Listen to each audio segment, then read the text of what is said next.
அருளும் பொருளும் வழங்கும் ஆடி மாதம். ஆடி மாதம் என்பது அற்புதமான மாதம்.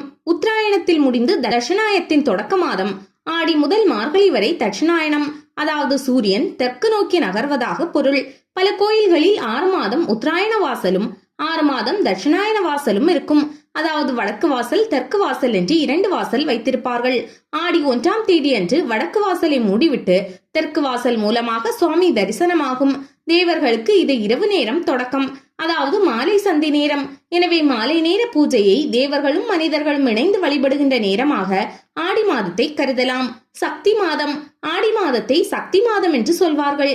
மந்திரங்கள் உச்சரிப்பதற்கும் ஜபம் செய்வதற்கும் ஆடி மாதம் ஏற்றது என்று ஜோதிட சாஸ்திரத்தில் சொல்லப்படுகிறது. ஆடி என்பதற்கு கண்ணாடி என்று பொருள். ஆடி என்பதற்கு ஆடுதல் என்று ஒரு பொருள். ஆடி என்பதற்கு அதிர்தல் என்று ஒரு பொருள். உதாரணமாக, வண்டி அந்த பாலத்தின் மீது சென்றபோது ஆடியது என்கிறோம் அல்லவா? ஆடி என்பதற்கு அசைதல் என்று ஒரு பொருள். இத்தனை பொருள்களும் இந்த ஆடி மாதத்திற்கு ஏதோ ஒரு வகையில் பொருந்தும். உதாரணமாக, ஆடி என்பதை ஆடுதல் என்று எடுத்துக்கொண்டால் ஆன்மீக உணர்வோடு ஆட வேண்டும், இறைவனை தொழுது கொண்டாடி ஆட வேண்டும். அப்படி நினைவூட்டதான் ஆடி மாதம் கோயில்களில் கரகம் எடுத்து ஆடுகிறார்கள், பாடுகிறார்கள். ஆட வைக்கும் திருவிழா மாதம் ஆடி. ஆடி மாத திருவிழாக்கள் ஏன்? நம்முடைய வாழ்க்கை இன்பத் துன்பங்கள் என்ற அசைவுகளிலேயே இருக்கிறது. ஆடுதல் என்ற நிலையற்ற அசைவுகள் மேலே இன்பம், அதாவது மேடு என்று வந்தால் அடுத்த நிமிஷம் கீழே, அதாவது பள்ளம் என்று வந்து விடுகிறது. இந்த நிலையற்ற உலக வாழ்க்கையிலே நிலை உள்ள ஒரு பொருளை தேடிக்கொள்ள வேண்டும். அதற்கு நம்முடைய வாழ்நாளை பயன்படுத்த வேண்டும். ஆடுகின்ற இந்த உயிர் ஓட்டமானது நின்று விடுவதற்கு முன் இந்த நிலையை நாம் தேடிக்கொள்ள வேண்டும். அதாவது நிலையற்ற வாழ்க்கையிலிருந்து நிலைக்கும் ஒரு வாழ்க்கையை நாம் பெற வேண்டும் என்பதுதான் நம்முடைய வாழ்வின் நோக்கம். அதைதான் ஆன்மீகம் சொல்கின்றது. அதற்காக தான் இந்த ஆடி மாத திருவிழாக்கள். ஆடியும் கண்ணாடியும். அடுத்து, ஆடி என்பது கண்ணாடி என்று ஒரு பொருளில் வரும். குவியாடி, குளியாடி. கூர்மைப்படுத்துவது. சூரிய ஒளி காகிதத்தை எரிக்காது. அதே சூரிய ஒளியை ஒரு ஆடி, அதாவது லென்ஸ் மூலம் குவித்தால் ஒளிக்கதிரின் சக்தி அதிகரித்து காகிதத்தை எரிக்கும். இறைவனின் சக்தி ஆடி மாதத்தில் குவிக்கப்படுவதால் நம் பாவங்கள் எரிக்கும். கண்ணாடி என்பது பிம்பத்தை காட்டுவது. காரை பூணும் கண்ணாடி காணும் என்று ஒரு பாசுரம் உண்டு. ஆண்டாள் அப்படி தன் உருவத்தை பார்த்த கிணறு கண்ணாடி கிணறு. ஸ்ரீவில்லிபுத்தூரில் இன்றும் நாம் காணலாம்.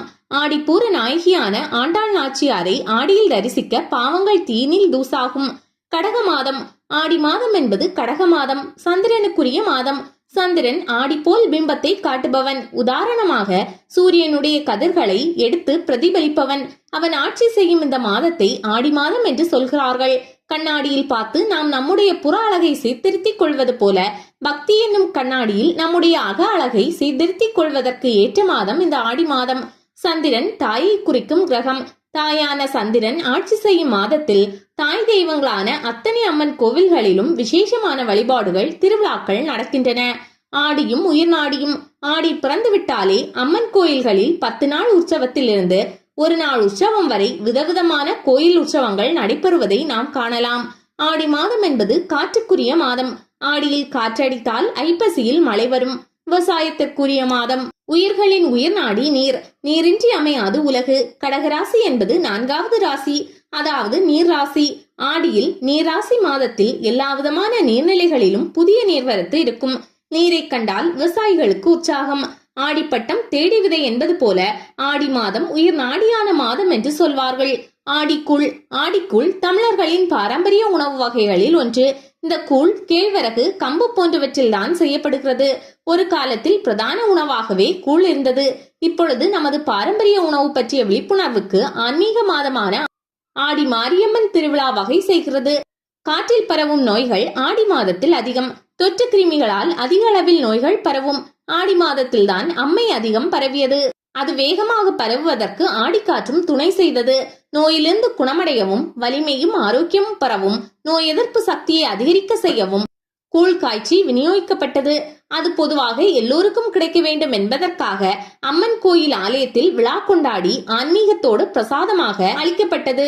ஆடி வெள்ளி. எத்தனை வெள்ளிக்கிழமைகள் வந்தாலும் ஆடி வெள்ளிக்கும் தை மாத வெள்ளிக்கும் என்று ஒரு தனிப்பெருமை உண்டு. அன்றைய தினம் விரதம் இருந்து அம்பிகையை வழிபட்டால் இன்பங்கள் இல்லம் தேடி வரும்.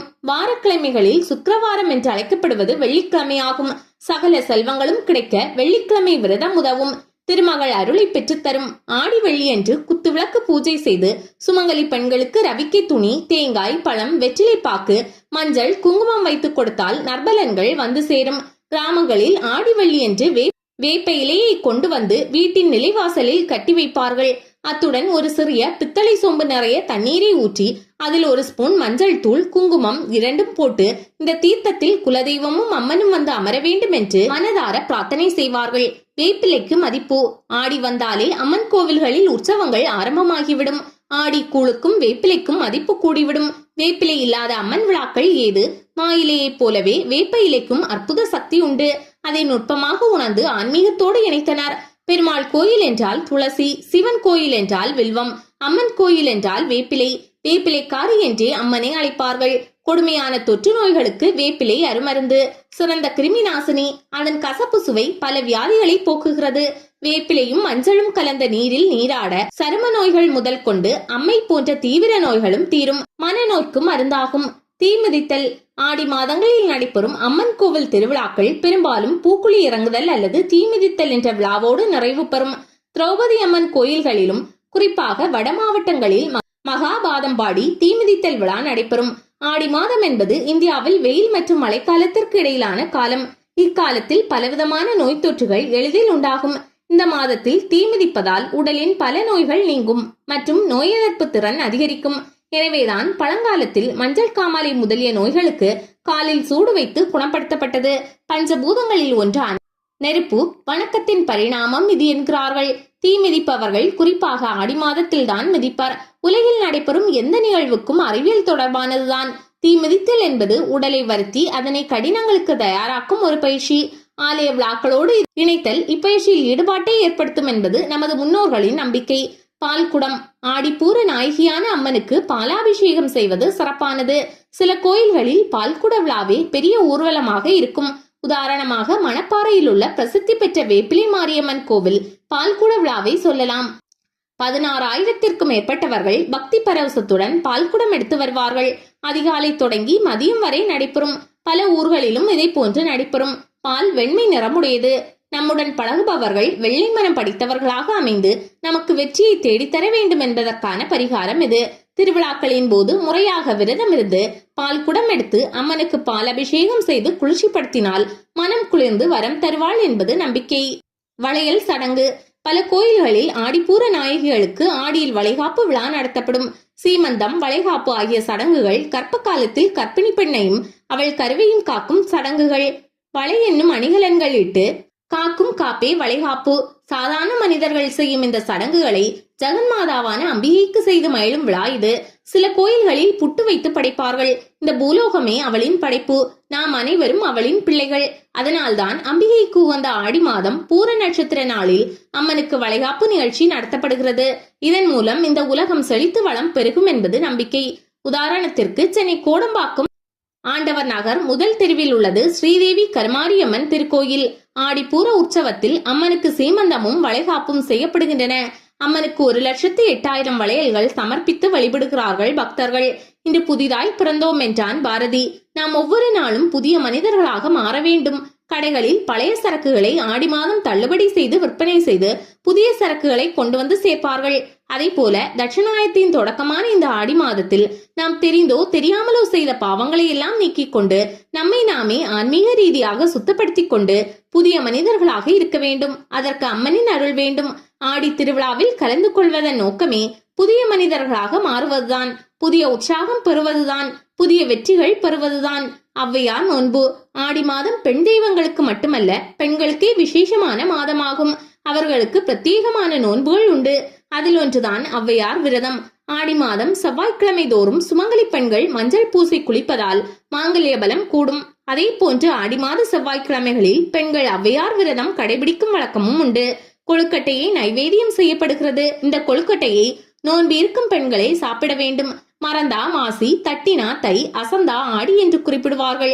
தை மாதம் கடைபிடிக்க வேண்டிய இந்த விரதத்தை மறந்துவிட்டால் மாசி மாதத்திலும், மாசியிலும் மறந்து அசந்து விட்டால் ஆடியிலும் கடைபிடிக்க வேண்டும் என்பது இதன் பொருள். லட்சுமி ஹயக்ரீவர்.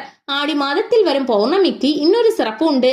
அன்றுதான் ஹயக்ரீவர் ஜெயந்தி. கலைமகளுக்கு குருவான குதிரை முகம் கொண்ட இந்த பெருமாளுக்கு சிறப்பான கோயில் கடலூருக்கு பக்கத்தில் திருஹேந்திரபுரத்தில் உண்டு. ஞானாந்தமயமான பெருமாள் எல்லா வித்தைகளுக்கும் அதிபதி.